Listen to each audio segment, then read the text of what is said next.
On today's episode of the Beyond Jaws podcast, we have Marta Palacios, who's working in La Paz, Mexico with devil rays. We're going to talk about devil rays. We're going to talk about her career, how she got to where she is from Spain all the way over to Mexico to work on something that she went diving with when she was younger, and she realized how much she fell in love with mobulids. We're going to talk all about that on today's episode of the Beyond Jaws podcast. Let's start the show. Hey everybody, welcome back to another exciting episode of the Beyond Jaws podcast. I'm your co-host Andrew Lewin, here with my co-host Dr. David Ebert. Dave, are you ready to talk about some devil rays? Oh, absolutely. I'm pretty psyched up about this interview here today. And this is, just so people know, this is the first of several episodes we're going to be having over the next couple months of some of the keynote speakers from the upcoming Sharks International Conference. Yep. And several of the speakers have already been on the podcast before, but Marta hasn't. And there's a few others that have not been on the podcast, and they're going to be on the pod. We'll be featuring them and some of the research they're doing. And she's I've characterized an early career researcher just getting started.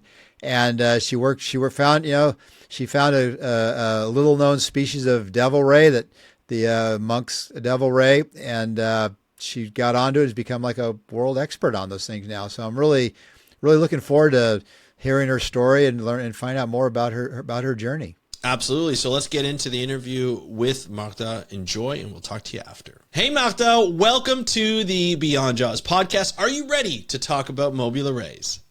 For sure. Right on. I love it. Well, welcome everyone to another Beyond Jaws podcast. We have a special guest today. We have Dr. Marta Palacios from La Paz, Baja California, Mexico, and she's one of the keynote speakers at this year's Sharks International. Marta is a marine biologist and co-founder of the Mobula Conservation Project, specializing in the ecology, conservation, and fisheries interaction of mobulid rays in Mexican Pacific waters. She's also currently involved with the important Shark and Rays Areas project, supporting the global identification of critical habitats for chondrichthyans. She's a collaborator with the Manta Trust, where Marta led a global assessment of the trade in mobula meat and gill plates, contributing to the proposal to uplist mobulas to CITES Appendix 1. Marta is a grantee of the Explorers Club, the Shark Conservation Fund, the Walter Munk Foundation, and she's received numerous awards and other fellowships. Too many to go into here. I'll spend 30 minutes doing that. She's very well accomplished. She has extensive experience working with artisanal fisheries, NGOs, and government agencies to bridge science and policy. Her work's contributed to the identification of critical habitats for mobulids, as well as the development of management plans for Mexico. She holds a BSc and MSc in biology from the Autonomous University of Madrid and the University of Laguna, Spain. She also has an MSc in Marine and Fisheries Resource Management from CISAMAR in Mexico. And she also has her PhD from CISAMAR in collaboration with the University of California, Santa Cruz. And she's, as I said, she's currently the director, co-founder of the Mobula Conservation Project, which is really her passion project, but she's also a research assistant for the ISRA program. And Marta, welcome to the program. Thank you. Thank you for having me. Yeah. We'll get started. We'll ask you the first question we always like to ask our guests. How did you get interested in sharks and mobulids and marine science in general? So, mobulas and sharks, I would say by pure luck. Like, I was doing an internship in Bali. I got a grant from Spain to go in a professional internship in a dive center in Bali. So we were diving in Nusa Penida, and this place that is called Manta Point. And we were there, and one day there were like 13 mantas just swimming above the cleaning station. And I thought, like, what are these animals? What are they doing here? And since then, I got like into the manta rays, but I have to say that before going like into mantas and sharks, I mess around with other animals just to see if I was not more interested, like in dolphins, in penguins, and corals. Yeah, I was never like, oh, this is my passion. And no, I always loved nature and being in the sea. So I experienced a bit of other things and then decided. Was it more through diving? Was it more like, or was it actually like science at that point? At that point, I was like doing an internship with the university, so I was having like my research project, but Ah, was also getting my dye master. gotcha. But yeah, it was very basic science. Yeah. And then when I finished university, I yeah, I got distracted and went in other directions a little bit to experiment. I'm right in the middle. Love it. But yeah, I I ended up with, I would say I will start with mantas in 2016. Okay. Okay. Yeah. Okay. Nice. Cool. Cool. So, did you grow up in Spain? Did you grow up near the ocean in Spain, near the Med, or? No, I grew up in Spain, and my part of my family lives in Asturias, which is on the north coast of Oh, Okay. Spain. So it's okay. very like cold and rough seas. Hmm. And what we were doing mainly was surfing. So I Oh. think surfing was what got me into my love for the ocean Hmm. because we were spending many, many hours in the water just waiting for the waves. Hmm. And after that, I always knew I wanted to study biology Right. because half of my family, my aunts, are all biologists and they study like wolves, bears, and other animals in Spain. So nature, it's been always part of my life. Okay. So what brought you all the way to Mexico? Mm, I was in the Galapagos actually before here.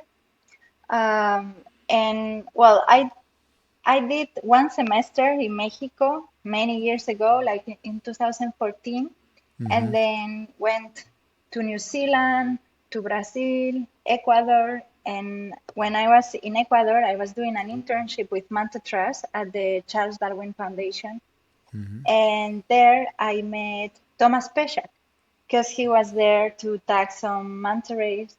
So we were talking about different projects or different things that could be done with mobulas. Especially, I was trying to focus more on devil rays, like the smaller species, because Hmm.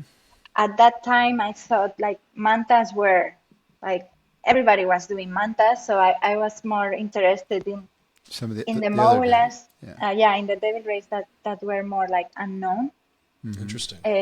So he told me about this place in Espiritu Santo, which is a marine protected area here in Baja California Sur, Hmm. that there's like a dive site where you can dive at night with munkianas, Mobula Oh. munkiana. Hmm. So they got attracted to the light, and then you can spend like few hours with the mobulas swimming around. So he told me it's a good place to start because you already know where is the aggregation. Maybe you can go there and tag some animals and see what are they doing there. Hmm. So I talked with Guy Stevens Yep. from the Manta Trust, Mm-hmm. and he was like, "Yeah, it's a great idea. If you go there, we will support you in the way that they can." Hmm. So I came straight from the Galapagos back to Baja in 2016 to start the project, and since then I'm trapped here. Oh, that's trash. Amazing. Right. And so did you now you when you did your started doing your Sysamar, were you at in La Paz or up in Ensenada? In La Were Paz. in La Paz? Yeah, Okay. Sisimaris is in La Yeah. Paz. Okay. Okay. And then and who's your main advisor down there? Is it Felipe? Or Is yeah, Felipe Galvan and Rogelio hmm. González Armas. So Okay. they were both helping me at the beginning because at the beginning it was kind of a struggle because I came here to study a species that nobody was doing Hmm. much and I didn't have any budget. So everybody was like, yeah, yeah, it's a great project, but we don't have money for you. Hmm. So that's when I met Don Kroll. Actually, Felipe put me in contact with Don Kroll, and Hmm. he was coming. every summer to El Pardito, which is a small island of fishers. Mm-hmm. So he's been coming down here for the past 30 years. Mm-hmm. So Felipe sent me to the island with Don Kroll, and Don Kroll didn't have an option. He had to took me in. Yeah. uh, and I was very lucky because he was very nice, and we talked a lot about the project that I wanted to do. Mm-hmm. And of course, as I always tell him, uh, that he always destroys all the projects. Like when you have an idea, you just pitch it to him and he will destroy it, which I think it's very good because it actually makes you think Mm-hmm. and rethink, no? Like Right. how I'm gonna answer these questions, why these questions are Mm-hmm. important. Mm-hmm. Is there any other questions that I can maybe ask? Mm-hmm. So he helped me a lot to establish like the hypothesis and how to do the sampling. Mm-hmm. Mm-hmm. Uh, but the best thing is that he introduced me to the fishers that live That's in El huge. Pardito. So these guys, they've been fishing for Mobula rays since they were kids, because their father was helping Don Kroll to tag the animals there. So their kids that were now like 35, 40 years, they were experts in catching Right. Mobulas without killing them, because that Ah, was because they learned our, throughout their lives. Yeah. Yeah. yes. So it was perfect because they are also super, super nice people. We got along very well since the beginning and we became really good friends. So after that, like I had the team, I have the questions, but I didn't have the money. So after that, it came all the struggle to find money to just for a couple of acoustic receivers and a Mm-hmm. couple of tags and just to pay the salary to the fishers to go with me to the island. Mm-hmm. So yeah, luckily we managed to get some funding from the Mentor Bay Aquarium Yeah. that they've been supporting Oh, wow. this work in the Gulf of California for the past years. So yeah, Diego Don Kroll gave me Mm-hmm. some acoustic tags, and he was like, "Good luck. I don't think it's gonna work, but good luck."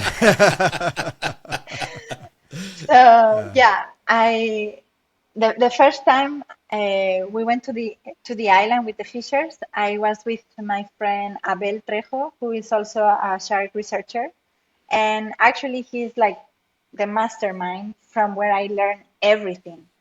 Um, so he was coming with me, and we were camping on the island um, on tents and with the fishers, and just me and four guys. And we were just looking for the mobulas and then trying to capture them. And we realized that we were capturing very, very small individuals. So we managed to tag neonates and young of the year Mobula munkiana, which was kind of rare.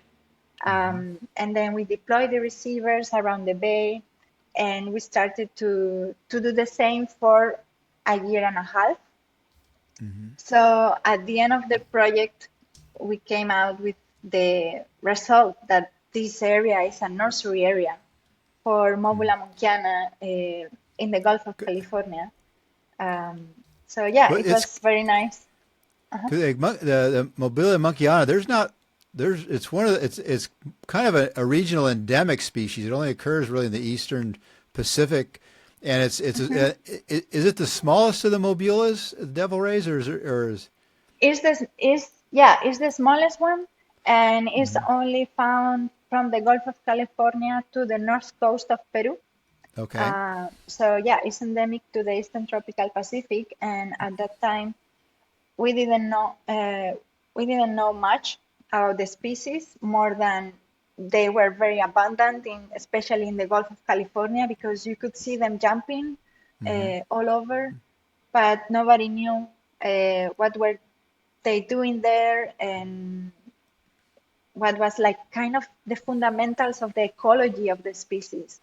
So yeah, it was a surprise that we were capturing these tiny, tiny individuals, and then we developed the project from there. No, like okay, now we found the nursery area. Where are the adults and what are they doing? And so after that, it came my PhD, trying to solve the rest of the questions. Yeah. So with these, because there's like, yes, to my knowledge, there's almost nothing known about, or there has been almost nothing known. Did you ever meet Giuseppe Notarbartolo Desiari? Yes, Yeah. yes, he came in 2022. We were with the Walter Monk Foundation. That at that time the foundation was funding most of my research uh, through my PhD. So they invite Giuseppe to actually see Mobula munkiana in the wild, Yeah. because he described the Yep. species in the 80s while he was doing his PhD at Scripps, Scripts. but he never saw the animals in the water. He just Oh, described the cool. animals Yeah. from landings, from the fishers. Yeah. So Yeah. it was really, really something to be in the water, because it was like a perfect day. The water was like a lake, and Yeah. we found this group of mobulas. I think there were like thousands of them Oh, in this wow. vortex, doing this vortex, so you didn't even need to swim. And Giuseppe got into the water, and he was just like floating at the surface, and the molas were beneath them, and yeah, it was That's magical. amazing. Yeah, Yeah. he earned it. Yeah. They rewarded him well for it. Yeah, for his work. Yes. yeah. Well, that's so. When you're working on these monkeyana, did you encounter any other species of devil rays down there at all? Yes, well, in the Gulf of California, mobulas are like very, very common. The Oh, okay. most common one is the Munkiana, but then we have Mobula thurstonii, that is the bentfin devil ray, and Mobula mobular. But because our surveys are like super target, we only capture Munkiana, because Okay. we use like an artisanal net that we make it. It's called rodeo technique. So when we spot the group at the surface, the fishers start to set up the net super fast around the group, and we go with the boat making like a round around the group, and then just close it very fast. Although sometimes they can go underneath, like they are masters of avoiding the net. Okay. So The, that's how we capture, but it's very specific. Like we never Right. have yeah. other species. Now, are the rays, the devil rays and are they targeted in the fisheries down there? No, in Mexico, they are protected since 2007. So yeah, since 2007, the fishery was finished because previously there were direct fisheries, and it was crazy. Like you could go to this place that is now the epicenter for ecotourism in La Ventana. So before, this was the main fishery in the one of the main fisheries in the Gulf of California. Like the fishers were just setting the net super close to the coast and retrieving it in the morning. And some days the net was so heavy that they couldn't leave the net because it has so many Oh, mobulas on it, wow. Wow. that they just drag the net towards the beach and then start to process the animals on the beach. Yeah. Man. So yeah, but since 2007 they were protected. Could- But the big problem is the bycatch. Yeah. They are still, yeah. What I've heard, what I understand is because they tend to travel in large groups, the monkeyana, and so like the fishers used to like spot where they were moving like along the coast, and they would set the nets. They could basically wipe out the whole school essentially. This is years ago. That's why I was curious, and which I would think after enough years, that would pretty much wipe out the most of the population there. But they've been protecting them since 2007. Do you think it's been pretty successful, in your opinion? Is successful in the sense that a target fishery towards this species can be very damaged in very few years. Like if you have a target fishery towards mobulas, in 10 years you can almost destroy populations, no, and provoke local extinctions. But yeah, I think the the ban on the fishery really helped the populations, uh, but we still have the problem of the bycatch because like we have this sense of like, yeah, artisanal fisheries are like small, but we find out that one fisherman with one net, like a net that is maybe less than a kilometer, it's a big net, but less than a kilometer, can kill up to 80 mobulas in one night. Wow. So Wow. if you multiply that for all the days that he's going out and all the pangas that are out fishing with gill nets, it's a massive Yeah. number of bycatch. And the problem with the bycatch is because they are not allowed to bring the animals to the shore, they just throw overboard. And we don't have the numbers or the sense of how many are being killed by these gill nets that are actually targeting stingrays. Oh, Right. okay. Yeah, so Okay. that's one of the main problems in the Gulf of California now. Are gill nets in that area? Are they not banned because of the whole Toto Alba and Vaquita problem in there? No, the Totoaba is more on the north part of the Gulf of California. Oh, So okay. we are very much at the This is more south. south. I got. So it's not the entire Gulf. It's No, just like in that northern part. yeah, just the northern part is where the Totoaba fishery is concentrated. Thank Gotcha. God, because Yeah. otherwise we will have the problem all over. Right. Um, but yeah, gill nets are allowed and are widely used among the artisanal fishers in this region.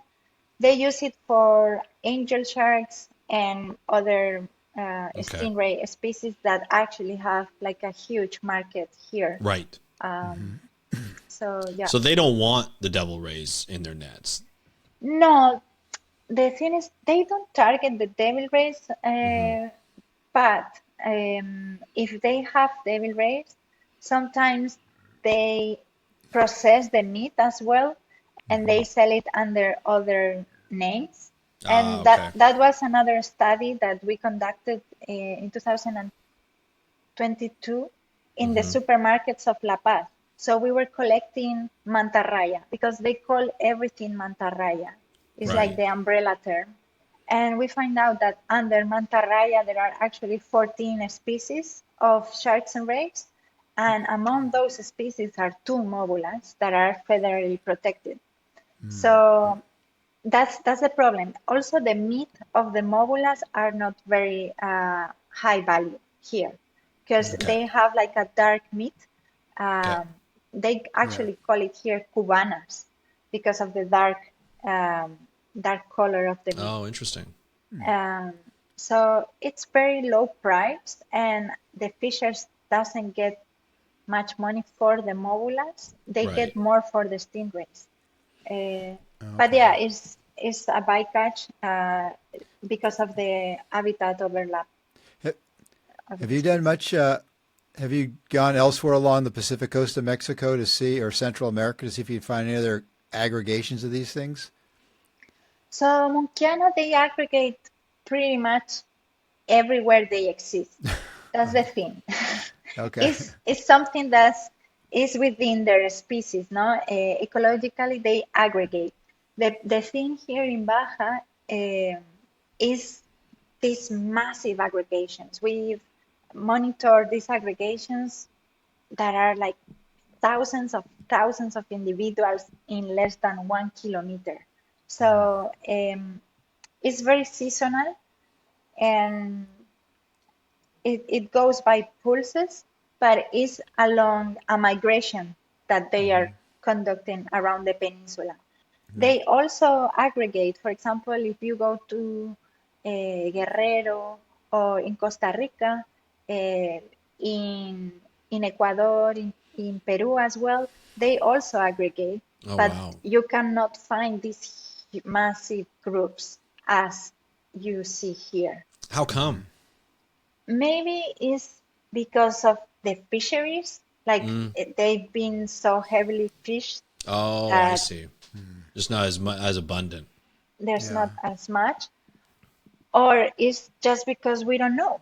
Because Right. for these huge groups that are here, we didn't know until 2017, Right. 2018, Yeah. Right. or we knew that they were making these large aggregations, but there was just not research uh, on this species. So Gotcha. So is this work you've been doing here now? You're involved in the important shark and ray areas program. You're a research assistant there, researcher in that program. Is this the information you've gathered from these monkeyana? Are they going to be factor in, play a role in how you work on that project as well?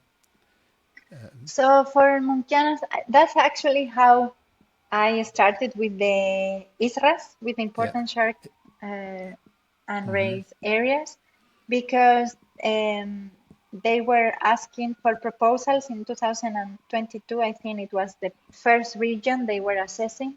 Um, so I wanted to put Munkianas on the map. So I submit a proposal with all my PhD information for the nursery area, for the reproductive grounds, and so they have already several ISRAs, some here in Baja. I know they also have some in Peru. And now that we are assessing the North Pacific region, I'm hoping to as well add them in some of the proposals for the peninsula, for the Pacific side. Yeah, but the important, but that it's not just for mobility; it's for all types of sharks and rays and ghost sharks. Are there other species that you can talk about that you think are important that they should be looked at in your area? Here in Baja, especially, I think guitar fishes, angel sharks. Yeah. Um, we have a lot of horn sharks as well. Oh yeah. Aggregations of what else? Silky sharks. We have a lot of Silkies. aggregations of silkies. Okay. So yeah, it's gonna be very interesting. We have the workshop in 3 weeks. Okay. So yeah, we are just now in the craziness of all the proposals and looking for more areas and talking to everybody in the region. It- yeah. Yeah. Is it going to be in? Are you going to have the workshop in Mexico or? Yeah, it's gonna be in Playa del Carmen. Okay. Okay. Well, nice. It's a good spot, and the gang will all be there, and that's going to Yeah. be for the whole sort of eastern North Pacific from the Bering Sea to Gulf of California. Yes, but we are also including the Caribbean Oh, and okay. the Northwestern Atlantic. Oh, wow. That's going So to be yeah, huge. in this workshop we combine two regions, and yeah, we are feeling it. Yeah, I'd guess so if you're going to be doing all of that work. So Yes. so with all those things. So you say you got a pretty full plate with things going on here. Is there anything else like are you find time to get out and go do some surfing? Yes, I go surfing during the weekends and very early in the mornings if the swell is good. Um, and actually, it was very like the place where I go surfing is like a secret spot where nobody else goes. Oh, I see. Oh, It's very local. So I was there and I was seeing the Munkianas surfing in the waves where I surf. Oh, oh cool. wow. So I was like, I have to put an acoustic receiver here because I'm sure I'm gonna get the mobulas. And Don Kroll was like, "You're gonna be wrong. Like they are Yeah, not. You will never get a Munkiana in the yeah, middle of the Pacific, especially because I tag the Munkianas here in the Gulf of California." yeah. Um, but I put the receiver anyway. And we got several Munchianas Oh, that we wow. tag in La Ventana and the Bay of La Paz in the Gulf of California. They went all the way to the Pacific coast and up the Pacific coast. Oh, really? Yeah, How they far were. up? It was this place is from the tagging place where we put it. It was like 520 kilometers away. Oh, Wow. wow. Do they get north of Magdalena Bay? Probably. Yes, I don't have Really? receivers farther up. I Hmm. my last receiver ended up in Magdalena Bay. Hmm. Wow. Oh, But yeah, wow. after that, we don't know. But probably. Okay.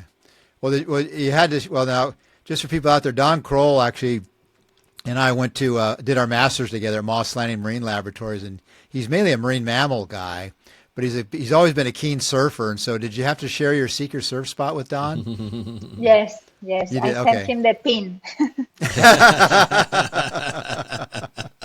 so he can well, go. well, I'll have to make Yes. sure Don's a professor at the University of California, Santa Cruz. I'll have to make sure Don catches this episode to check it out. Let me ask you. So you got you're selected. You're going to be one of the keynote speakers at this year's Sharks International in Colombo, Sri Lanka. How do you feel about that? I feel excited. I try not to think about it much. I'm like, yeah, yeah, that's something that is gonna happen. And I already, because this year there's this format of combined talks. So there's like early researchers with more senior researchers. Hmm. Um, so yeah, I've been talking with Guy because we are gonna give the talk That's right. together. Guys speaking as well. Yeah. Yeah. Yes, Yeah. yes. So yeah, it's also been very good to have these meetings with him and Hmm. just try to put form at our message and what we want to try to communicate. Hmm. But yeah, I think like spoiler alert, the talk is gonna be about mobulas. Uh, but it's gonna be about really collaboration, like Hmm. how collaboration is it makes wonders. And for me, it's something that I learned it first with Manta Trust and now with the ISRA project to see how it is when people really collaborate, even people that work in the same areas or with the same species that normally they don't collaborate as much because we are like an outside entity and a neutral one. And it's like, okay, we are just gonna deal with everybody in the same way, and we have an objective and a goal. And at the end, everybody is collaborating, everybody is making the best effort to put their best information for the species and for the conservation of this species. And it's amazing. Like every time after every workshop with the ISRAs, we are just like how much information there is outside.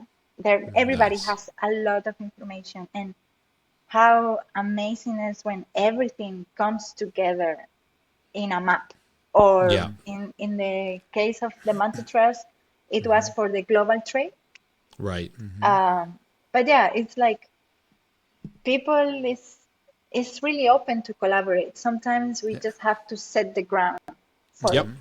Yeah. For sure. Yeah. For sure. I love it. That's neat. So let me ask. So where do you see your career going? Your early career, you're giving this big talk at the thing. Where do you see yourself in the next 5, 10, 20 years from now? Mm. Mm. Such I big don't know. question, eh? Well, as you could see by my resume, I have like very diverse Yeah. Hmm. interest. Yeah. So yeah, for sure, I really hope to keep going with the Mobula research here in Mexico, and do more projects like always focus on the conservation. That's like my main drive to do science. But I also see myself working with horses. Horses. Yes. Oh, I don't Interesting. know. Like yeah. research or just like riding? No, just like giving, yeah, like echinotherapy and things like that. I like it. Oh, I'm very nice. into it.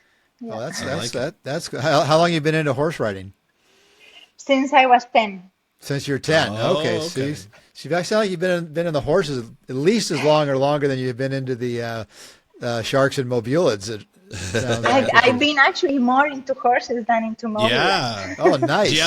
Do you ride down in La Paz? Yes, well, not in La Paz, but in a small town on the Pacific coast. Okay. Yeah, Oh, nice. we ride there. That's awesome. That's great. That's awesome. Yeah. So I mean, definitely got a diverse background. What advice would you have for a young person just sort of starting out? Mm, what I would say try to collaborate with as much people as they allow you to, because sometimes you just send a lot of emails and it's like nah, nah, nah. But you Right. just have to try. Yeah. Agreed. And for me, it was what really helped me was like getting into all these different projects in very, very different places with, of course, very different set of people. And then you learn how to interact with everybody. And you learn a little bit, hopefully, the good stuff from everybody. Yeah. How to do research with fishers, how to do research in the lab, how to do research in the middle of the Amazon, how to do Yeah. things like that. Well, And at that point, when you are learning all those things, you may think, oh, I'm so lost because I'm changing ideas every year. But then when you find your thing, like all that knowledge will come to you in different forms. Sometimes it's just pure patience. Sometimes it's like different ways of talking to people. Sometimes it's like skills to be in the field. Not doesn't matter if it rains or it's very hot. So yeah, I would say just go out, try to collaborate, experiment very different projects and different settings, and be open. yeah. Yeah. Yeah. Well, Absolutely. Marta, it's been really wonderful having you on here, and congratulations on giving a keynote here at the Sharks International. I'll be sitting up front taking notes at the meeting. I look forward to meeting you again in person. Anyway, thanks very much, and we're definitely going to have you back on here in the future if you get some new exciting research going. We'd love to have you back on the show again. Absolutely. Thank you. Bet. Thank you, Marta, for joining us on today's episode of the Beyond Jaws podcast. It was great to have you on. Dave, one thing that I loved about this episode, it kind of goes to what you've been talking about for a long time, is picking a species that people don't know much about. She had the opportunity to look at, just manta rays in general, and she's like, you know what? A lot of people are looking into the species, doing research on the species. We know a good amount of information about this, but what we don't know is we don't know about devil rays. So I'm going to do anything I can on devil rays to find out as much information as possible. Has carved out quite a good niche for herself with these devil rays, and she's just found like an abundance of information on them and is able to study them in a beautiful part of Mexico. Yeah, no, the species she's working on, this Monk's devil ray, I mean, it's endemic to the Eastern Pacific. She mentioned it's from like sort of the Gulf of California down to northern Peru. They occur in quite large numbers when you encounter them. And I think as we talked about, they're the smallest of the devil rays. And the species was just described back in about 1987. But nobody's really ever done much for them. And they used to be, before the protections came in Mexico, they used to be fished fairly heavily, actually. Yeah. And so it was kind of nice to see she found something that is now protected, thankfully. And she really is just taking this on and really basically, writing the story for these things, which is amazing. Oh, absolutely. I think this is, it goes towards the thing is you want to be able to get funding. You want to be able to research something, do something that nobody else is doing. There's still a lot of information, a lot of species where we don't have information on shark, ray, skate species, and it needs to be done. And so to be able to piggyback on other research, or to be able to identify species that need a lot of information on it, I think is amazing. And you can do something fun, just like Marta's doing, where she talked at the end about going surfing on the Pacific side of Baja. And she's like, oh wait, there's this is a cool local spot, but there's mobulids here. I wonder if any of the species that I've tagged are here. I'm gonna drop a receiver where I surf, and hopefully we'll be able to see. And even her advisor's like, you know what, you're never gonna find anything there. What happens? 500 kilometers distance between where she tagged them and where she put the receiver. She finds one. Maybe a couple. And it's just it's that curiosity. You're out surfing, you're enjoying your weekend, early in the morning, you see a mobula, you're like, wait a minute, maybe they come out this far, which nobody expected. And then you find out, just that curiosity, dropping a receiver there, all of a sudden, their distribution has just increased. I mean, they came quite far up. Yeah, they came quite far up the coast of the Pacific coast of Baja, which much further than I was aware of, because I mostly knew them. They were mainly Gulf of California, maybe a little bit around the tip of Baja there, but she's saying they're probably up north of Magdalena Bay, which is a big faunal change for those people that don't know. And so they get up there, and so I'm kind of wondering if maybe occasionally they might creep into Southern California here. I'm not aware of any records of those things. Mostly we get the big mobular. Up here, and we get a couple other the giant manta ray, Mobula birostris, but we don't really get don't get much more than that. But boy, after hearing her story, I wouldn't be surprised if in a warm water year, some of these things actually do get up here, which would be quite a range extension for them. But especially when you have things like climate change warming up the seas, it's an important to understand where that range can go, right? And how far up the coast it can go. And that'll be it's always interesting. And I just think goes to that curiosity.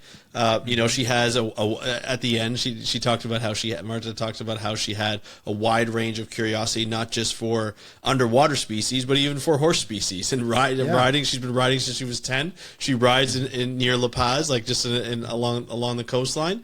Must be just it must be fun just to be able to follow your passions, as well as being able to study a species that not many people know about. So I think she's awesome. She definitely falls in that category. She's definitely been pursuing her passion. She's been very fortunate to be able to do that. And if you didn't pick up on the interview, she kind of was doing this ISRA, important shark and ray areas, kind of help pay the bills, but her real passion's is getting her own NGO up off the ground and going. And that's really cool to see, because I think, absolutely, as we've talked about in other episodes, in this field, there's never been a lot of jobs, and I can attest to that. But you have more opportunities to start your own organization now, and the thing is, it's got the pros and cons, but you have a lot more freedom to do what you want to do and direct your own research, versus if you go to work in whether it's academia or agency, you're going to be more limited. So there's definitely a big thing there, and hopefully we'll have her back on hopefully in the future and talk a bit more as her career progresses, and we're looking forward to her. And again, congratulations to Marta for being one of the keynote speakers this year at Sharks International. Absolutely. We're going to look forward to seeing that. Hopefully I can see that in person. I know, Dave, you're going. I'm hoping to get there. But I think it'll be great. She's doing it with Guy Stevens, which will be great to see that combination for a talk. I'm looking forward to seeing that. So, Marta, thank you again for joining us. We're going to share your social media to there. Dave, if people want to get a hold of you, how would they do so? Lost Shark Guy on Instagram, and follow my YouTube channel, Lost Shark Guy. And catch up the series, Searching for Lost Sharks, that documentary series Andrew and I have been producing, and we'll have a new episode out real soon. Absolutely. And of course, if you want to follow this, if you're not watching this on YouTube, you can go to YouTube, Beyond Jaws Pod, and of course on Instagram, Beyond Jaws Pod. Thank you so much, everybody, for joining us on today's episode of the Beyond Jaws Podcast. I hope you have a great day. From Dave and I, have a great day. We'll talk to you next time, and happy conservation.